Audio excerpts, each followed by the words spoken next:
발제문을 공부하느라고 읽어봤는데 상당히 많이 준비를 하셨던데 최대한 죄송하지만 압축적으로 설명을 해서 답이 너무 이렇게 늦지 않도록 해주시면 좋겠습니다.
네, 그냥 진행하면 됩니까? 소개받은 고려대학교 한국사학과의 정태훈입니다. 앞에 명서 선생님 발표를 제가 유심히 들었는데, 그것처럼 적자적이고 전문적이고 소체적인 내용이 앞으로 남북관계 현안에서 좀 부각이 되어야 되고, 이 역사 문제 같은 좀 추상적인 거는 이제는 좀 뒤로 가야 되겠다는 생각이 좀 얼핏 좀 듭니다. 이제 그거와 관련해서 전문적인 거와 관련해서 남북 간의 이제 공동역사 교과서 앞으로 우리가 해야 될 거지. 근데 공동역사서 그러면은 대부분의 사람들한테 이 얘기를 하면 뭔 송탄 같은 소리야 이렇게 얘기를 할 텐데. 세계화 시대니까 남들은 다 하고 있다는 얘기죠. 그래서 그 문제를 한번 좀 생각해 보려고 합니다. 제가 모두를 이제 어그러진 초점이라고 얘기를 했는데, 아까 이제 그 통일연구원 선생님도 토론하셨지만 통일연구원이고 이런데 조사하는 걸 여론조사하는 걸 보면 전부 지금 당장 통일을 어떻게 할 것이냐 이따고 질문 가지고 지금 하고 있거든요. 지금 통일이 당면 과제가 아니고 남북 간에 일단 적대적 대립 관계를 풀고 그 다음에 가자는 지금 그것도 안 돼가지고 그러는데 통일 얘기하고 있으니까 젊은 사람들이 좀 이렇게 붕창 뛰는 얘기다 이렇게 이런 그래프 특히 이제 젊은 사람들일수록 경제적 부담이 심하네 뭐네 이러면서 이제 거부 반응을 일으킨다. 남북 간에 이등 얘기하고 통일을 전제로 하지 않는 좀 앞에 제가 좀 아까 환경처럼 이렇게 너도 좋고 나도 좋고 이런 문제를 좀 부각을 시키면서 좀 물어봐야 되는데 그렇지 않고 그냥 앞에 다 빼놓고 또 통일 얘기를 하니까 당장 그런 거 교육 받아본 적도 없는데 그런 좀 생각이 들어서 좀 어그러진 초점을 가지고 좀 너무 좀 떠들고 있다. 자, 아는 상식을 얘기를 하면은 판문점에서 만나본 싱가포르에서 만나본 지금 현재 휴전선 155마일에는 남북 간의 젊은 친구들 100만이 늘상 결집하고 있다. 이게 이제 젊은 사람들 당장 군대 가야 되는 자신들의 이해관계하고도 연결이 되는데 어느덧 군대를 의무적으로 가야 되는 게 아마 당연시돼서 그런지. 근데 하여튼 분단 리스크라고 하는 건 있는 거죠. 안보 리스크 때문에 한국 경제가 이제 여러 가지로 저평가되고 있다는 거죠. 주식, 요즘에 대부분 사람들이 주식을 하는데 이 주식에도 지금 저평가되고 있습니다. 그리고 이제 민주화를 억제하는 요소로 지금도 작용을 하고 있죠. 외교 리스크. 주변국 강국이 이제 휘둘리는 요인이 되고 있다. 그래서 남북 간의 적대적 조치를 풀어가는 1차적 순서는 남북이 나서야 된다. 근데 이제 작년 말에 윤석열 후보가 남북 문제는 자주적 방식으로 해결될 수 없다. 이렇게 훌륭한 말씀을 하셨습니다. 나는 뭐 이 양반이 뭐 알고서 하는 얘기 같지는 않고 자기 주변의 참모들이 이제 이런 얘기를 했겠죠. 이게 얼마나 이제 한국의 피부 세력들이 가지고 있는 무책임하고 반복파리에 지금 일관되어 있다는 것을 바로 보여주는 거라고 생각을 합니다. 그래서 어떻게든 이런 이제 분단시대법을 위한 21세기 이제 역사학계에서 이제 큰 과제가 있는데 다 빼놓고 얘기를 하면은 머나먼 미래 같지만 뭐 좀 또 시작을 하면 또 가능할 수도 있는 우리 남북 간의 공동 교과서라고 하는 거를 한번 좀 이제 생각을 해보자. 결국 저 소가 앞으로 가듯이 우거천리 자세로 이제 가야 되는 건데 그 사례를 이제 국내에서 아니 남북 간에서 했던 한 초보적인 사례하고 해외 사례를 한번 좀 말씀을 드려보겠습니다. 이게 전혀 생뚱맞은 얘기는 아니더라고 하는 거죠.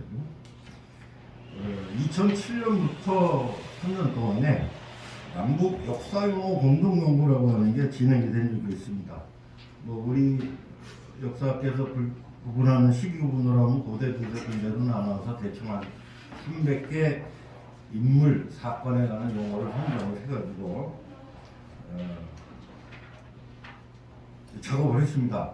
처음에 이제 저는 이게 지금 원고를 진짜로 주고받을 수 있을까? 결론을 말씀드리면은 원고를 주고받았습니다. 요런 얘기를 할 때 제가 좀 베이스를 깔고 있는 기본 얘기는 이념이라고 하는 거는 사람이 필요에 따라서 이제 조합해가지고 썩는 거다. 이념에 얽매이지 말고 그냥 실용적으로 대하라.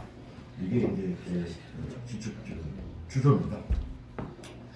자, 그러면은 제가 이 공동 역사서가 있고 더 이제 한 단계 심화된 게 이제 공동 역사 교과서일 텐데 공동 역사서하고 공동 역사 교과서라고 하는 게 이제 많은 나라들에서 이제 이미 하고 있더라 그런 얘기입니다. 2013년에 우리 이제 박근혜 대통령께서 한중일 뭐 한국의 공동 역사 교과서 집필을 제안을 하셨습니다. 듣고 나서 참 좋은 말인데 왜 이렇게 허전할까? 거기 이제 남북이 빠져 있겠다는 거죠. 근데 그 말은 한반도 문제를 어떻게 내가 풀어보겠다라는 소명의식 자체가 없었다는 얘기입니다. 그러니까 이런 이제 결국 사람이 하는 건데, 그래서 이제 특히 21세기 들어서 이렇게 보면은 거기 뭐 이스라엘, 팔레스타인, 아프리카, 라틴 아메리카 쭉 공동 역사 교과서가 이렇게 발행이 되고 있습니다. 여기서 이제 특히 주목될 만한 게 이스라엘하고 팔레스타인입니다. 흔히 남북은 이제 특수하게 적대정상황이라고 어렵다고는 얘기들을 많이 하는데 사실 세계를 훑어보면 남북 관계보다 훨씬 더 적대적이고 원수 같은 관계가 많습니다. 뭐 대표적인 것 중에 하나가 이제 이스라엘하고 이제 팔레스타인인데, 근데 이렇게 사례들을 보면은 지금 현재 남북하고 동북아 이쪽만 지금 이런 작업이 좀 빠져 있다. 편승하는 세력들이 그만큼 많다는 얘기죠. 그거 이제 이익을 보는 세력들이 이제 많다는 얘기인데, 뭐 이스라엘 팔레스타인 이 공동 역사서를 보면은 이제 2009년에 하여튼 아랍어하고 히브리어로 동시 번역 출간이 됐습니다. 물론 이거는 저 교과서가 아니라 그래도 양쪽에 뭐 이렇게 평화를 늘 생각하는 연구진들이 모여가지고 이제 역사서를 이제 만든 건데 이 제목이 이제 재밌죠. Learning each other's historical narrative. 역사적 소사를 이제 서로 상대방의 역사적 서사를 하는 거죠. 뭐 이거는 이제 서로 입장이 다른 거는 변기를 해서 서로 한번 토론해 본다, 토론의 장을 남겨둔다, 그런 의미도 있는 겁니다. 그래서 다른 사실을 다르게 이해하는 히스토리컬 내러티브를 한번 좀 접해보자. 이스라엘 팔레스타인 간에도 이제 그렇게 유지가 되고 있더라고요. 독일과 프랑스는 공동 역사 교과서가 제정돼요. 2006년인데 이게 이제 독일하고 프랑스의 이 국가가 나선 겁니다. 그러니까 외무부 장관이 이제 교과서 들고서 이제 사진 찍고 있는 장면인데 되게 좀 부럽죠. 근데 독일하고 프랑스는 얼마나 왼수지가 있냐? 다 아시다시피 근대 세계만 들어가게 되면은 나폴레옹이 프로이센 지배해가지고 아주 속된 말로 그냥 아작을 냈습니다. 그리고 또 거꾸로 그 이후에는 어떻게 돼요? 또 보불 전쟁에서 또 그 다음에 이제 1차 대전, 2차 대전. 그러니까 대략 근대 세계사 들어서 150년 동안 4차례 큰 전쟁을 했어요.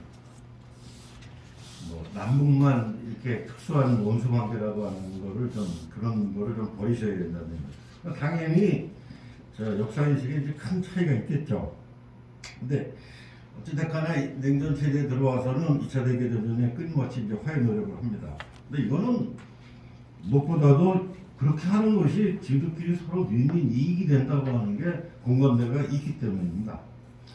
그래서 엘리제 조약을 이제 1963년에 내서 이제 프랑스하고 소독이죠.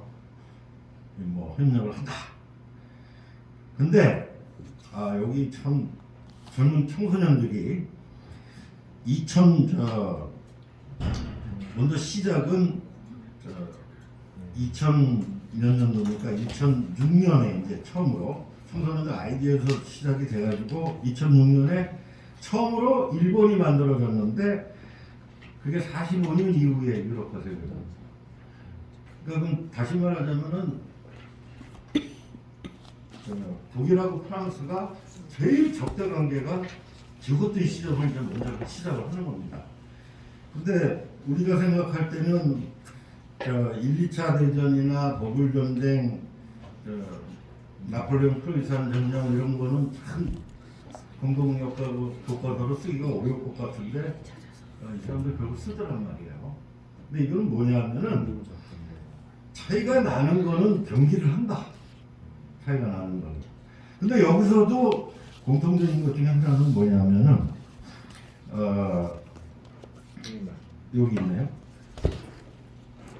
써보니까 처음에 우려했던 거하고 달리 근본적으로 큰 차이가 없더라.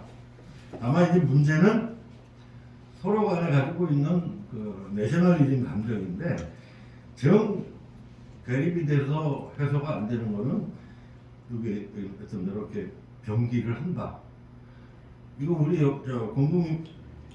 역사 용어 남북 간의 학자하고 똑같은 얘기인데 크게 논쟁이 될 만한 사건이 여성에게도 너무 적었다. 근데 이 사람들이 이제 프로테지를 하는 게 동의할 만한 양국이 동의할 만한 게 80%, 안 되는 거 20%뭐 이렇게 이제 변기를 합니다. 아예 이거는 혁명적 사례라고 생각을 합니다. 그래서 근대 세계사에 들어서 뭐 최초의 뭐라고 그럴까? 역사서를 통한 화해 뭐 이렇게 이제 표현할 수가 있겠습니다. 자, 그 다음에 이제 독일하고 폴란드 사이에서도 공동 역사 교과서가 있어요. 자, 다 아시다시피 폴란드하고 독일은 역사적으로 보면 왼수지간입니다.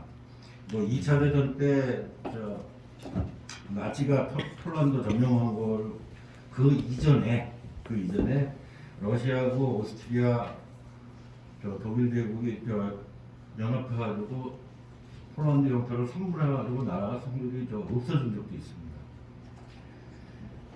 근데 이 나라도 그러니까 독불 교과서가 공동 교과서가 만들어진 2006년 10년 후에 이렇게 독일과 폴란드 사이에서도 공동 역사 교과서를 만들었습니다. 대략 뭐 이런 이제 과정을 거쳐서 이제 만들어졌는데 여기도 내가 이제 앞에 독일하고 프랑스 사이에 진행됐던 뭐 프로젝트 방법론은 그대로 이제 적용을 합니다. 해서 정 합의가 안 되는 거는 토론의 과제로 남겨둔다. 여기서 이제 해보니까 뭐 공통점이 생각보다 많다. 그래서 이렇게 이제 진행이 돼서 여기는 이제 2016년부터 우리로 얘기하면 중학생들한테 이제 교과서를 사용하기 시작합니다. 요거는 여기는 또 거꾸로입니다. 거꾸로 폴란드하고 독일 사이에 그렇게 적대적이지 않은 시절부터 먼저 기술을 해나갑니다. 그러니까 앞 시대가 얘기하는 뒷시대는 나중이고. 자, 이거는 뭐 빌리 브란트가 1970년입니다. 이거는 냉전 시기에도 서독은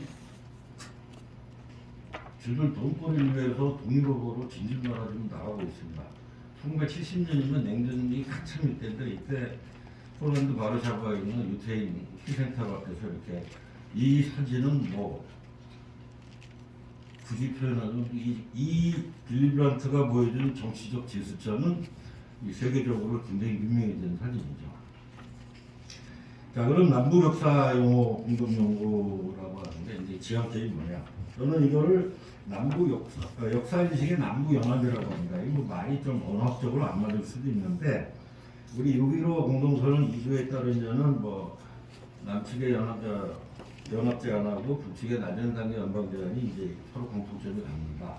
이렇게 써서 역사인식에도 남북연합이라고 해요. 이거는 통합을 의미하는 게 아닙니다. 지금 말씀드렸듯이 그 동서독은 그 통일되기 3년 전 1986년부터 문화협정을 맺었지만 사실 그 이전 20여 년 동안 양국 간에는 비공식적인 학술 교류 아마 요즘 같으면 이렇게 기후 문제 같은 경우가 요즘 그 당시에 제기가 안 돼서 그렇지 가장 더 빈번하게 좀 쓸 수 있었던 소지가 아니었을까.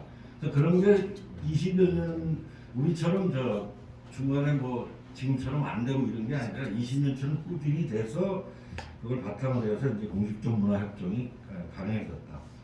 우리 그 14 남북 정상선언 6조에 보면은 그 남과 북은 민족의 유구한 역사와 유서면을 빛내기 위해서 역사 언어 교육 거기 제일 먼저 이제 역사를 하자고 이제 들어가 있습니다.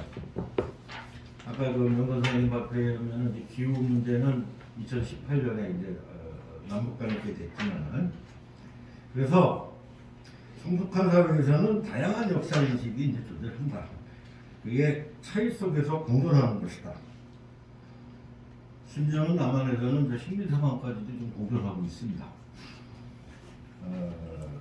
그래서 그거를 이제 통틀어서 역사인식의 남북연합이다. 이거를 이런 이질적인 역사인식을 소화하는 뭐 민주화의 폭을 북한의 역사인식에서도 이제 적용하는 것이다. 이렇게 이제 생각을 할 수가 있습니다.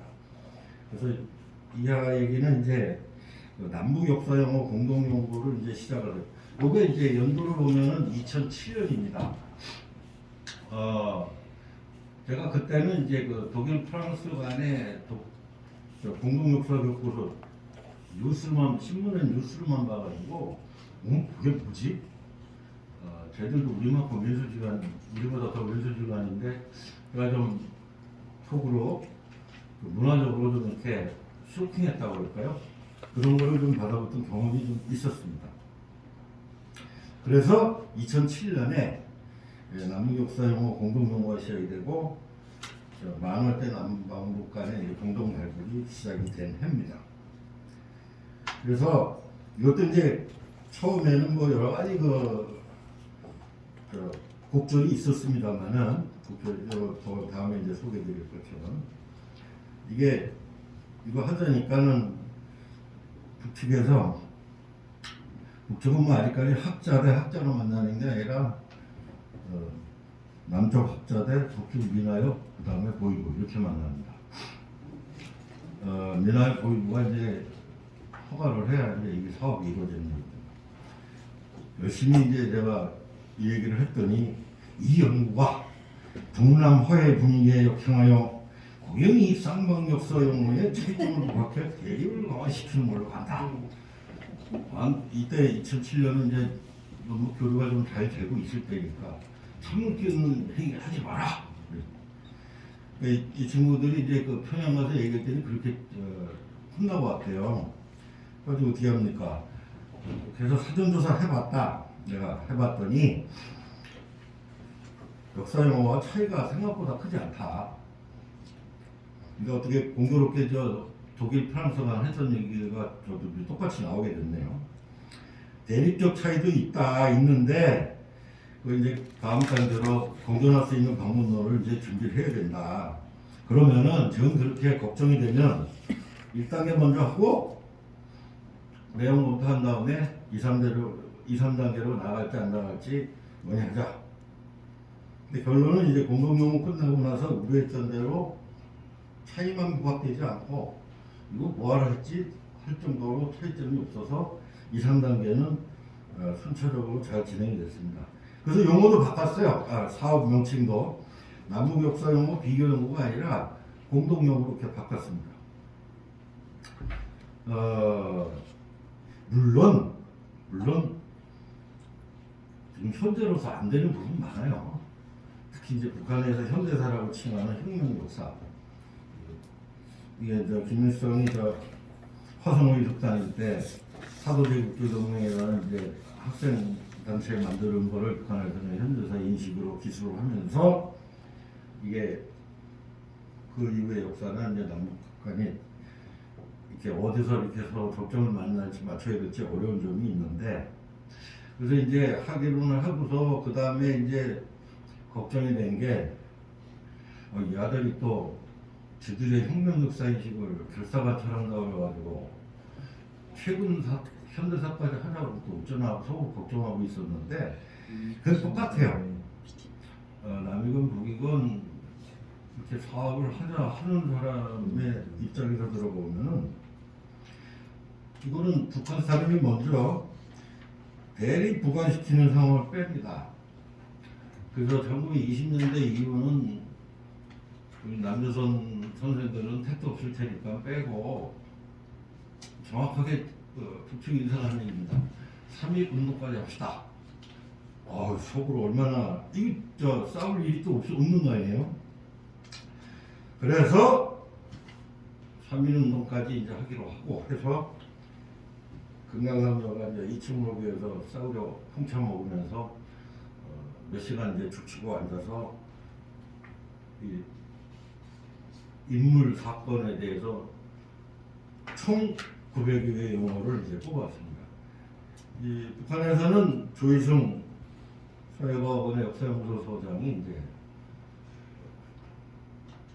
저는 뭐 이렇게 공부를 잘 못하는 사람이라 도입은 미나역 사람들하고 수다 떠느라고 우리 토론나로 오신 하이시 선생님 같이 공부 열심히 하시는 분들이 이제 일일이 뭐 이렇게 해가지고 하여튼 굉장히 장시간에 걸쳐서 근데 이것도 이제 시간을 줄이기 위해서 남쪽에서 먼저 한 500개 용어를 빼갔습니다. 그럼 이제 북측이 보고서 통과 X 이런 식으로 이제 해서 X 고유 용어입니다. 가보농민전쟁 우리는 이제 동학농민전쟁 익숙한데 북한에서도 이렇게 불러요. 그래서 황진 얘기 나왔었어요. 그랬더니 이제 그건 덜자고 빼자고 이렇게 해서 중요도에 따라서 A, B, C로 나눠서 A 20개, B 10매, C 5매. 근데 특도 있어요. 50매 이상. 그 다음에 남한과 북한이 따로 쓰는 거. 예를 들면 북한의 당군론 같은 경우는 남쪽의 학자들이 좀 용인하기가 좀 어려워서 그럼 너희들만 써라. 그때 또 열심히 그렇게 하겠다고 그럽니다. 그래서 제일 먼저 시작한 게 여기도 마찬가지예요. 근대편입니다. 조선기 임진왜란 때부터 3.1운동까지. 물론 여기서도 이제 북한에서 김일성 아버지 김영직 이런 거 부각시키는 면도 있긴 하지만은 자 이렇게 해서 그래서 개성 북한에서 이렇게 만나고 원고도 이렇게 주고받고 이러면서 이제 진행이 이제 됐습니다. 그래서 차이가 너무 적어서 영국이가 축소되는 건 아니냐는 우스갯소리가 나올 정도로 계산을 해보니까 적대적인 차이, 정치적인 차이는 5% 정도 드러납니다. 앞식임 다 3.1운동까지만 얘기를 했을 때. 그래서 우리가 일반적으로 생각했던 것보다는 적대적 차이가 훨씬 적었다. 시간이 이제 없으니까 빨리 해야 되겠죠. 그래서 이런 것들이 역사의식의 이제 남북연합을 지향하는 한 밑거름이 이제 됐다. 그래서 이 정치적 차이, 남북 간의 적대적 차이는 이런 문화적인 차이하고 달리 향후에 남북 관계가 잘 진척이 돼서 남북연합 단계에 들어선 이후에도 계속해서 추구해야 될 거고. 거듭 말씀드리지만 통합이 아닙니다. 남한에서 그 식민사관이 이제 이 공존하는 상황이라는 것을 염두에 두시고, 왜 우리는 이렇게 남북하면은 그걸 자꾸 특수한 면만 이렇게 부각을 시키는지 이게 습관이 되어 있는데, 이 습관이 되다 보니까 거기에서 이득, 손해 보는 거에 대해서도 좀 감이 좀 떨어지는. 그래서 이제 뭐 나머지 얘기는 생략을 하겠습니다. 뭐 역사인식이 변화하지 않는다. 북한의 역사식은 그건 아니고요. 김일성 회고록 세계화 더불어를 이렇게 읽어보면은 사실 북한의 예를 들어 일제시대사를 보면은 김일성 얘기밖에 안 나오는데, 세계화 더불어는 남한에서 출간되는 교과서에서 나오는 인물 사건 다 나옵니다. 저는 이게 좀 충격을 먹었었는데, 1984년에 강망일 선생님이 한국군대사 해운대사를 때 일제시대사를 이제 연합전선 관점에서 이렇게 기술하면서 해방 직전에 김일성 독립동맹 그다음에 여운형 이렇게 연결무색이 거기 잠깐 기술이 됐었는데, 이게 세계 더불어 나오더라고요 그대로. 그래서 하여튼 우리가 이거를 그 북한의 역사 인식이 변화한다는 징표는 그 제1동포들 조선대학 조선학교 교육을 보면 압니다. 거기는 혁명 역사라는 거를 좀 포기를 하고 21세기 들어서는 현대사로 이제 포괄을 해서 교육을 합니다. 그 사람들 말로 남조선 교육을 시켜요. 그 조선학교 어쩌다가 남한 사람들이 이렇게 방문할 기회가 있으면은 꼭 초등학교 한 우리로 보면 4, 5학년 어린애들한테 남조선 서울의 수도의 모습을 해서 뭐 한강다리 뭐 이런 걸 이렇게 보여주는 장면을 교육을 하더라고요. 하여튼 거기도 남조선을 교육을 해요. 그러니까 이미 이제 이 중용계 동포들이 일본 사회에서 통용될 수 있는 보편성을 추구하면서 뭐 자신들의 얘기하는 그 정체성을 견지하겠다는 뜻이겠죠. 그래서 뭐 이렇게 여러 가지 그 단계를 이렇게 나눴습니다만, 지금 화해협력기의 초보 단계도 지금 아직 제대로 이루지 못했다. 그래서 이 화해협력기에는 이제 공통성을 확보를 하고, 평화공정계에는 이 정치적 차이를 완화시키는 방법론을 한번 생각을 해봐야 되고, 그 다음에 이제 남북연합기로 들어갈 이런 상황이 되면은 역사의식의 남북연합 방법을 이제 방법론을 마무리를 해야 된다. 이거는 싫거나 좋거나 하여튼 언제가 될는지 모르겠습니다만 해야 될 과제로서 역사학계에서 늘 좀 생각해야 되는 것이 아닐까. 제가 빨리 한다고 그랬는데 좀 발표가 길어네요. 예, 이상으로 발표 마치겠습니다. 예, 수고하셨습니다. 시간이 많이 지나서 하이식 선생님께서 말씀하신 거를 좀 드려서 압축적으로 듣겠습니다. 제가 가끔 그 시간 쪼들리는 자리에 토론하면 파격적으로 토론하기도 합니다. 국민에서 연을 살려드리기 위해서도 발표자 선생님들하고 이 주최석에 내용은 별로 없지만 9페이지짜리 토론은 미리 보내드렸고, 오늘 막간을 이용해서 읽으실 분들은 다 읽으셨으리라고 생각합니다. 그래서 주저주저 읽지 않고 함께 생각해 봐야 될 문제 짧게 질문 하나만 하고 마치겠습니다. 저도 제가 재직하는 과에서 2명의 세트민 학생이 있었고 그 사학과에 들어왔어요. 정치학과 학생이었는데 서터민이었고 여학이 다 여학생이네요. 나이가 좀 드는 20도 있었고 꽤 적지 않은 얘기들을 나누고 졸업을 시켰습니다.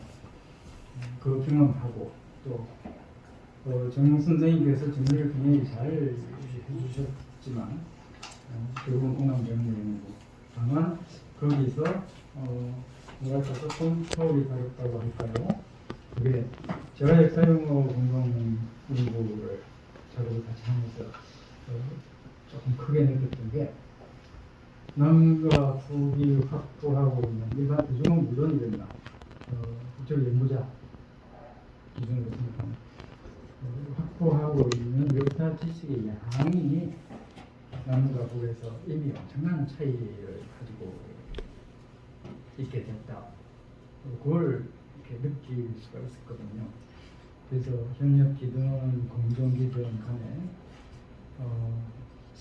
이 짙은 농도가 굉장히 많은 양, 그 다음에 옅은 농도가 적은 양이 접촉하고 만나서 이제 상수하게 될 때 그 충격이 어떤 과정을 거쳐야지 좀 이렇게 충격이 좀 제거될 수 있을까 이런 고민을 좀 할 필요가 있겠다고 느꼈거든요.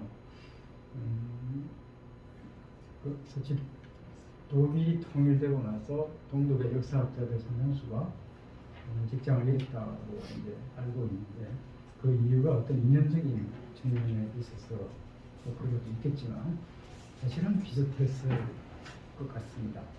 쓸모가 없게 된 거죠. 동독 역사학자들이 가지고 있는 이념 바탕에 둔 적은 양의 역사 지식으로는 더 이상 전문인으로서 활동할 수 있는 쓸모가 없게 된 거죠. 조금 걱정스럽게 이제 그런 점을 생각하다 보니까 대략 같은 내용으로 생각하고 계시겠지만 이런 점들 한번 정 선생님한테 생각도 좀 여쭙고 얘기를 좀 듣고 싶습니다. 너무 길지 않게 답해주세요.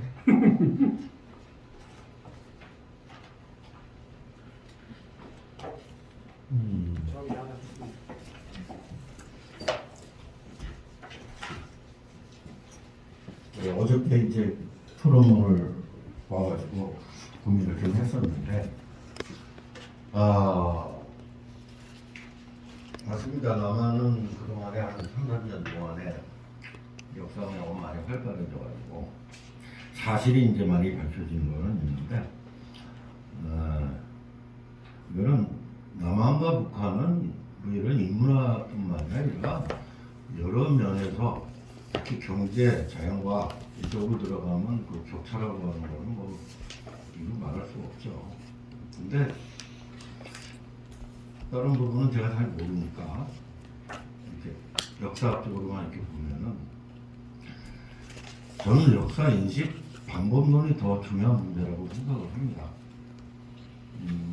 지금 많이 쌓여 있지만 예를 들어 대학원에 지금 석사과정으로 들어온 친구들이 현재 관점을 가지고 그 수많은 연구사들 다 어쨌거나 이제 섭렵을 해야 되겠죠. 근데 제대로 못하긴 하지만은.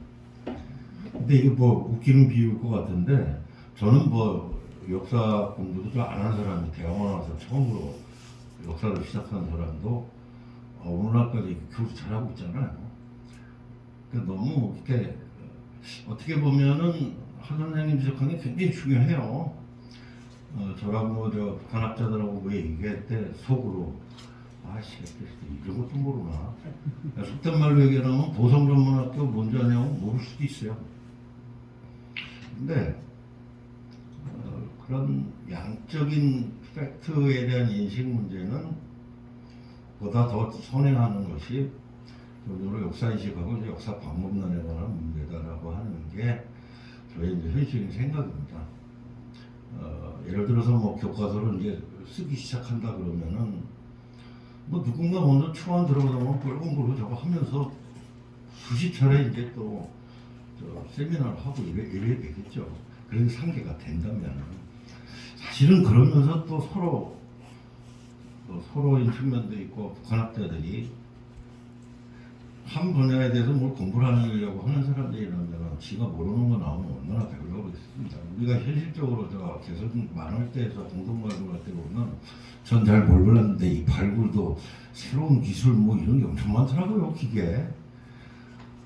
나도 저거 뭐지 했는데 당연히 그쪽에 관련된科학자들은 그 어떻게 기계 좀 뭐 좀 자기한테 좀 줄 수 없냐는 얘기도 하고 그런 그 기술적인 거라든지 양적인 거는 큰 흐름에 비춰보면은 저는 그렇게 중요하지는 너무 단정적으로 얘기를 하고 그런데 않다고 생각합니다. 물론 이제 자연과학 쪽이나 특히 이 기후 이렇게 들어가서 저 하면은 뭐 북한이 이제 여러모로 수준이 이제 떨어지니까 일방적으로 배워야 될 것도 있을 텐데 그렇다고 전체적인 틀을 먼저 좀 세우는 게 중요하지 않을까 이런 생각을 좀 하이식 선생님 말씀이 너무 좀 중요한 거라서 늘 이제 어쩔 수 없이 벽이 될 수밖에 없고 근데 거꾸로 보면은 또 정재영 현대그룹 회장 얘기를 한번 먼저 하고 좀 끝내겠습니다. 남북 간의 경제력 격차가 굉장히 큰데 거기서 이득이 되는 걸 찾지 않습니까?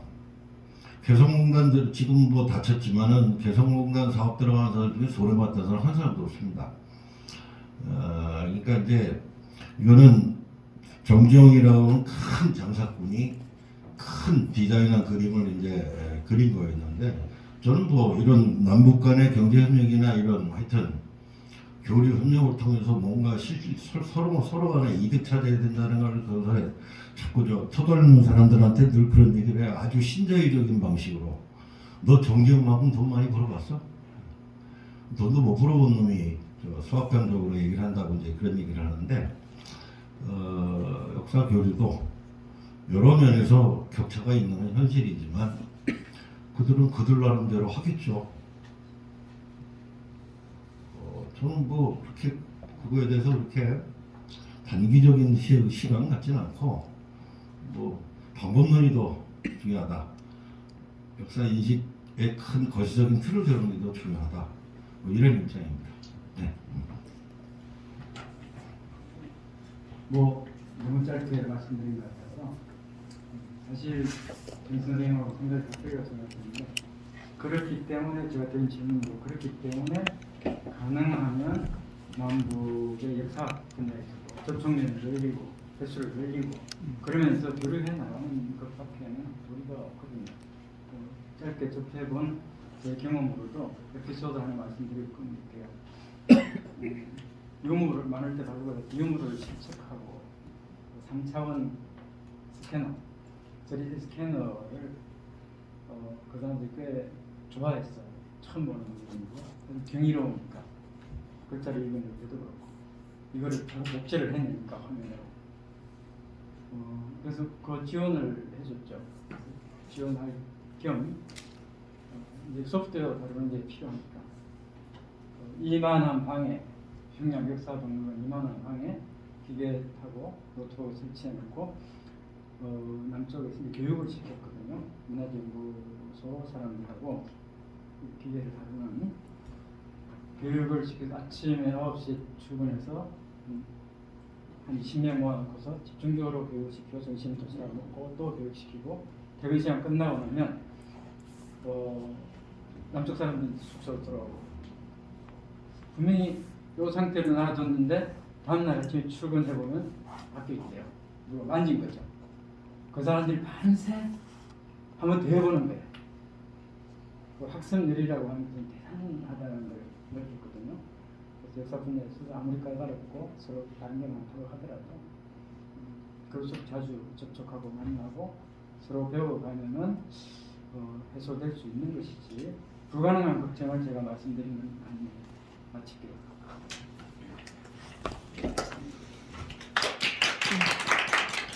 네, 장시간 고생하셨습니다. 오늘 저희들이 이제 특히 발표 토론해 주신 분들께 감사를 드리고 같이 자리해 주셔서 고생하셨습니다. 제가 오늘 느낀 것은 생각보다 많은 부분에서 많은 분들이 어떤 자원을 통일 남북과의 통일 자원을 그 씨를 많이 여러분들 심고 계시다라는 그런 생각이 많이 들었습니다. 소위 이제 80년대 쪽에서 맨날 하는 얘기 조건 환경은 그런 얘기인데 미중 갈등이라든가 뭐 이 정치적인 어떤 그런 갈등 이런 그런 걸 떠나서 아침에 구용훈 부총장님께서 회의 모두에 말씀하셨지만 비정치적이고 상호 이익이 되는 영역을 찾아가는 우리의 자발적인 어떤 의지가 더 중요하지 않나 그렇게 생각을 합니다. 그게 우리 오늘 회의에 공통으로 가질 수 있는 어떤 소득이고 그런 공감대가 아닌가 합니다. 장시간 고생하셨습니다. 고맙습니다.